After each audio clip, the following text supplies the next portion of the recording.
BPV senza pace, mentre la DIE a caccia di 1 miliardo per, far tornare a respirare l'istituto di credito, dall'altro si apre un nuovo fronte di scontro, questa volta giuridico. L'inchiesta sul crack infatti diventa terreno di conflitto tra la Procura e l'Ufficio del Giudice per le indagini preliminari, in mezzo la Procura di Milano. Oggetto del discutere, codice e regolamenti alla mano, è il provvedimento di sequestro di beni per 106 milioni di euro nei confronti degli indagati, che la Procura ha chiesto, il GIP ha firmato, dichiarando però Vicenza incompetente a procedere in merito al reato ipotizzato di ostacolo alla vigilanza e passando la mano a Milano.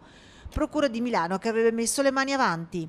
La Procura di Milano ha già detto che è molto impegnata, ha tanto lavoro, per cui ha già detto che sarebbe un po' in difficoltà. Il rinvio a Milano non va giù al procuratore capo Antonino Cappelleri, che in una nota interviene e parla di decreto, quello emesso dal GIP ritenuto abnorme. È vero che Cappelleri ha detto in settembre noi rinviamo a giudizio.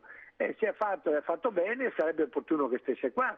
Al contempo il fatto che Consob stessa abbia avviato vari procedimenti sanzionatori verso la banca, gli amministratori e il collegio sindacale, in quanto anch'essa ostacolata nella vigilanza, depone a favore dei soci. Conferma l'illegittimità dei comportamenti della banca anche in relazione alle azioni, alla valutazione delle azioni e ai danni subiti dai soci, che adesso avranno più facile via per ottenere il risarcimento anche in sede civile. Milano o Vicenza, una cosa purtroppo sembra essere certa. Ciò non toglie però che ci siano problemi importanti da valutare e che comunque comportino una perdita di tempo e lasciando sempre più in ambasce i soci.